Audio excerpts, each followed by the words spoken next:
मुझे एक बार 2 बच्चे मिले तो वो थोड़ा डिफिकल्टी में थे। मैंने कहा कोई बात नहीं, मैं पढ़ा दूंगा, आप आ जाओ कल। मेरे ना 19 बच्चे लग गए अब तक। टाइम कैसे मैनेज करते, क्योंकि एक स्टूडेंट्स को भी टाइम देना बहुत जरूरी होता है। ठेके पे बैठ के खत्म कर लो, जो थाने बैठ के खत्म करो। टाइम नहीं है कोई इशू जी, टाइम तो मैनेज क्या करना है। तो आपने बच्चों को कितने घंटे देने हैं? 3-4। तो लड़कियां सेफ भी कई जगह पे नहीं है, तो लोग डरते हैं अपनी बच्चियों को भेजने के लिए। लड़कियों के लिए थोड़ा सा होता है, थोड़ी सी दिक्कत होती है कि घर वालों को ज्यादा फियर होता है। शब्द है उनको कहता हूँ, जिस भगवान वाहिगुरु को आप मानते हो आप उसको स्मरण करो और उसको कह दो कि मैं जज बनने के बाद ऐसे नहीं। इससे ज्यादा क्या प्राउड होता है। एक बच्चे, किसी का एक बच्चा क्लर्क लग जाए, किसी का एक बच्चा पुलिस में चला जाए, फौज में, तो वो कितना खुश होता है।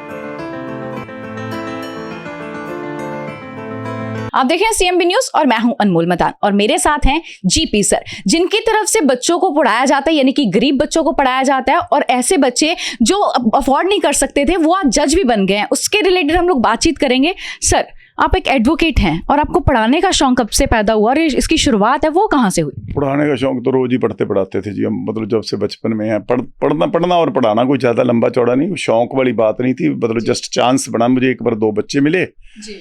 तो वो थोड़ा डिफिकल्टी में थे। मैंने कहा कोई बात नहीं, मैं पढ़ा दूंगा, आप आ जाओ कल से। जी बिल्कुल। तो वो मैंने पढ़ाना शुरू कर दिया। जी, ये भी बात सामने आई है कि जो गरीब बच्चे हैं, आप सबसे पहले उनके लिए मसीहा बने हैं, क्योंकि गरीब बच्चे जो जिनकी फैमिली अफोर्ड नहीं कर सकती पैसे, उनको सबसे ज्यादा आपकी तरफ से सपोर्ट मिला है और जज भी बनी है लड़कियां।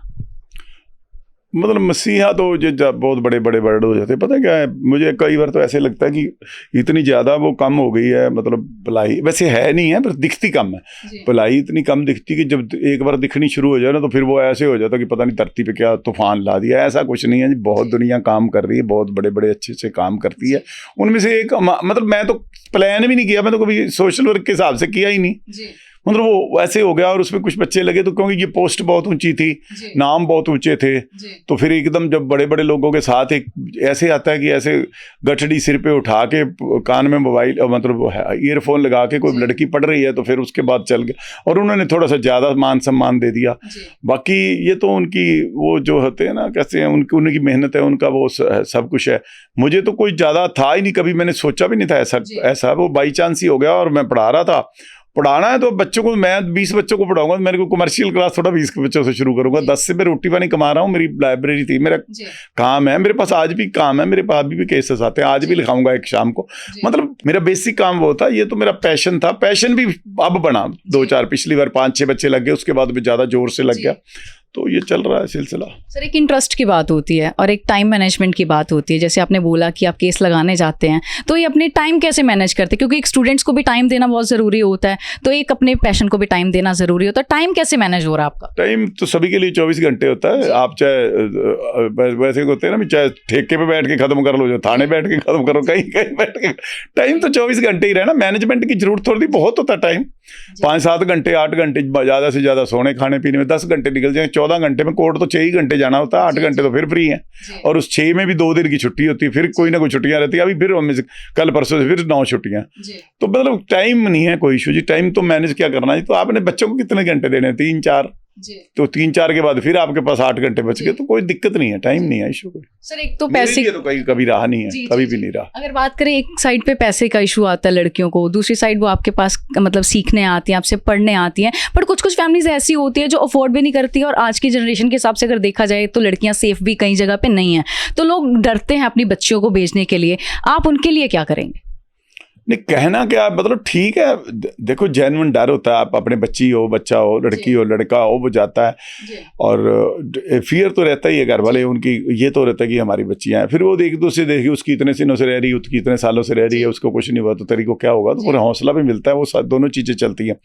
तो ठीक है, देखो 2 चीज़ें हैं। लड़कियों के लिए थोड़ा सा होता है, थोड़ी सी दिक्कत होती है कि घर वालों को ज़्यादा फियर होता है, घर वाले छूट नहीं देते जल्दी। और कई बार लड़कों को ज़्यादा होता है कि लड़का बन जाए। मेरे पास अभी मैं वो इंटरव्यू ले रहे थे, शायद कोई दूसरे, तो उसमें वो एक बच्चे की इंटरव्यू ले रहे थे। मैंने कहा आप इंटरेस्टिंगली जानते हो क्या है, मेरे पास एक लड़का और एक लड़की है, वो दोनों ट्विंस है। तो वो लड़के को दाखिल कराने आए, मतलब उसने कहा कि लड़के को पढ़ा दो। तो मैंने उनको कहा कि लड़के को तो पढ़ाऊंगा जी, इसको साथ भेजोगे? तो वो कहते नहीं, ये LLM कर रहेगी, 2 का अफोर्ड नहीं कर सकते खर्चा। मैंने कहा खर्चा नहीं अफोर्ड कर सकते, इधर वाला मैं छोड़ दूंगा, तो आप उधर वाला बच्ची वो लड़की को वहाँ पढ़ा लेना, तो वो दोनों भाई बहन पढ़ने लग गए। तो थोड़ी होती है, हम मतलब जब लड़के और लड़की में चॉइस की तो होता है कि सामाजिक तौर पे ना, पता नहीं कुछ लोग मतलब 90% तो मैंने देखा नहीं ऐसा करते, लेकिन 10% होते जो कहते प्रेफरेंस है, चल पहले लड़का बन जाएगा फिर लड़की को बना लेंगे। तो लड़कियों के लिए कोई ऐसा प्रॉब्लम नहीं है, उनको कोई बहुत लंबी चौड़ी दिक्कत हो। मेरे साथ जितने बच्चे आए उनने घर वालों को कभी ज़्यादा नहीं हुई, थोड़ी सी तो रहती थी। एक लड़की थी, उनको ऐसे था कि बीमार बहुत रहती थी, तो फिर एक दो बार हुआ कि रात को लेट बीमार होगी। जब उन्हें पता कि मैम संभाल लेते हैं, सर संभाल लेते हैं, तो उनको ये भी हुआ कि हम तो घर में ही नींबू पानी पिलाते रहते हैं, ये तो हॉस्पिटल लेगी रात के 12 बजे, तो उनका वो डर भी दूर हो गया। तो ये तो सारा कुछ चलता ही है। तो यहाँ पे अपने मिसेस की बात करें तो सबसे पहला यही सवाल मैं पूछूंगी कि जैसे आपने एफर्ट करे हैं तो आपकी मिसेस ने भी उतने एफर्ट करे हैं। ज़्यादा करें मेरे से। नहीं, शुरू में तो उसका नहीं था, शुरू में तो वो उधर मीडिएटर के तौर पे काम कर रही थी, हाई कोर्ट में तो जाना जुना ज़्यादा हो जाता था, तो शुरू में तो इतना नहीं था। पर अब क्या हुआ कि अब तो पिछले 8-9 महीनों से, साल से 2 साल से वो एक्सक्लूसिवली वो मतलब डेडिकेटेड ही है। वो महीने में 2-3 दिन मुश्किल से उसमें हाई कोर्ट जाना होता है, बाकी कोर्ट केसेस के बारे में ज़्यादा मैं ही उधर देख देता हूँ।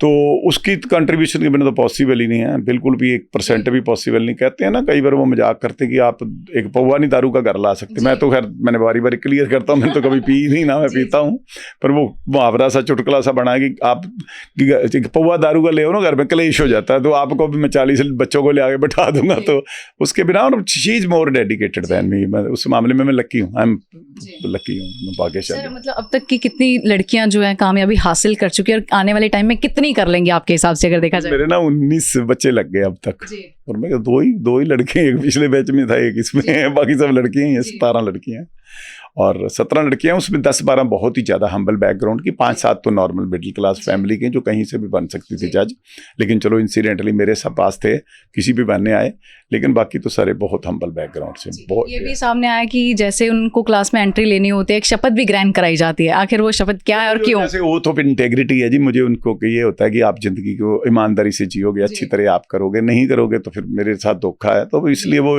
एक शब्द है, उनको कहता हूँ जिस भगवान वाहिगुरु को आप मानते हो आप उसको स्मरण करो और उसको कह दो कि मैं जज बनने के बाद ऐसे नहीं। देखो एक बड़ी बात समझो जी, 35 साल 30 साल इन बच्चों ने इस जुडिशरी की सेवा करनी है। ये ऐसे तो है नहीं भी 5-4 साल में निकल जाएंगे, तो 35 साल जिन्होंने आना है वो एक ऐसा अच्छे मतलब अपनी इस थिंकिंग के साथ जाएंगे, हमने ऑनेस्टली इस इंस्टीट्यूशन के साथ वर्क करना है, इस इंस्टीट्यूशन में वर्क करना है, इस इंस्टीट्यूशन को स्ट्रेंथन करने के लिए वर्क करना है। वो किसी प्रभाव, मैं सिंपली ये नहीं कि मोनेटरी आप फाइनेंशियल करप्शन या मोनेटरी करप्शन की बात करो, वैसे भी किसी से कोई लगाव नहीं, किसी से कोई आपने इन्फ्लुएंस नहीं होना, आपने मतलब कोई भाई भतीजावाद नहीं है, आप चेहरा मोहरा नहीं देखना किसी का, आप जो कानून के अनुसार कार्य करने वो करो। आपको इसलिए बनाया जाता है और आपको आपकी पर इतनी अच्छी सुविधाएं हैं, कारें, मतलब आपको रेजिडेंस मिलते हैं, लाख रुपए से तनख्वाह शुरू हो जाती है, मतलब तो इतना तो इसलिए कुछ करने की जरूरत नहीं, और खर्चे नहीं होते। सोशल लाइफ उस तरह की होती भी नहीं कि आपने साल में कहीं 1-2 बार छुट्टियां जानी, मुझे लगता वो भी सरकार की तरफ से कोई होगा। तो इसलिए वो अच्छे, मेरे हिसाब से अच्छे ही बच्चे बनेंगे मेरे जज। मसीहा तो सब आपको कह ही रहे हैं, बट आपको कितना प्राउड फील होता है जब आपके स्टूडेंट एक अच्छे से मुकाम पे पहुंच जाते हैं? नहीं देखो, मसीहा कहना तो वो मतलब ऐसे शब्द बनते हैं, मतलब वैसे भी मुझे कई बार लगता है कि ऐसे माल सब बेचना होता है तो अच्छे शब्द इस्तेमाल कर देते हैं, मार्केटिंग हो जाती है ना। ये जो हमारी मशहूरियाँ भी मार्केटिंग होती है ना। हमें देखो ये इससे ज़्यादा क्या प्राउड होता है, एक बच्चा क्लर्क लग जाए, किसी का एक बच्चा पुलिस में चला जाए, फौज में, तो वो कितना खुश होता है। और मेरे तो 15-16 मतलब 19 बच्चे जो मेरे लिए बच्चे थे वो जज लगते हैं, तो मैं तो देख लो कितने गुना प्राउड होगा। प्राउड तो अपनी जगह पे है, लेकिन एक होता है ना कि अगली जिम्मेवारी भी है। अब वो 19 के बाद लोगों को है कि ये तो अब अगली बात पता नहीं 40 लगवा देगा, अब पता नहीं 50 लगवा देगा, पता नहीं 25 लगवा देगा, तो वो एक प्रेशर भी होता है। वो दोनों को करेंगे मैनेज। नहीं चलो मतलब आप पे तो होता है प्रेशर भी, लोगों की आकांक्षाएं बढ़ जाती है, आशाएं बढ़ जाती है। हर बच्चे को होता है कि मैं तो अगली बार बन जाऊंगा। अब पोस्ट 50 होती है और बच्चे होते हैं 70, फिर भी वो कहते हैं हम सभी बन जाएंगे। तो वो एक आशा, विश्वास, आकांक्षा, कई कुछ होता है। तो चलो let us see, we will try our best. Sir, जहाँ लड़कियों की बात होती है, हमने सुना है कि आप उनको बिल्कुल फैमिली की तरह रखते रहे हैं, और अगर किसी को भी प्रॉब्लम आती है तो फैमिली की तरह रखते हैं। लड़कियों के लिए नहीं, जो भी बच्चे हैं, ये तो बच्चे हैं सारे, वो लड़के लड़कियां सब बराबर हैं यहाँ जी। तो सोच सकते हैं आने वाले टाइम में और आपके जो स्टूडेंट्स हैं उपलब्धि हासिल? हाँ जी, करेंगे, पक्का करेंगे जी। बहुत मेहनती, आपने देखा नहीं, दिन रात एक करते हैं। सवेरे 10 बजे क्लास में बैठ जाते हैं, शाम को 8 बजे जाते हैं, बीच में खाना खाने चले जाएंगे, नहीं तो टिफिन वही मंगा लेते। बहुत बहुत मेहनती हैं जी, तो सर बहुत। जो पेरेंट्स अपने बच्चों को बाहर नहीं भेजते उनके लिए क्या सलाह देंगे आप बाहर नहीं भेजते मतलब, पढ़ने के लिए? नहीं बाहर क्या भेजते, मतलब उनकी सर्कमस्टांसेस हो सकते हैं जी। देखो हम तो 50 ही बच्चों को पढ़ते हैं, पेरेंट्स तो करोड़ों के हैं, जी तो सर्कमस्टांसेस होते हैं, कई बार जेन्युइन होते हैं, लेकिन इस बात से डरते हुए कि लड़का बिगड़ ना जाए, लड़की बिगड़ ना जाए, ये ना हो जाए, वो ना हो जाए, तो इस वजह से यदि आप डरते हो तो थोड़ा उदार हृदय होने की जरूरत है, थोड़ा उदारचित होने की जरूरत है, थोड़ा अपने बच्चों पे भरोसा करके देखो आपका मान सम्मान कहाँ लेके जाते हैं। जी। तो ये थे जीपी सर जिनसे हमने बातचीत करी है, और खबरें देखने के लिए देख रही है CMB न्यूज़। धन्यवाद।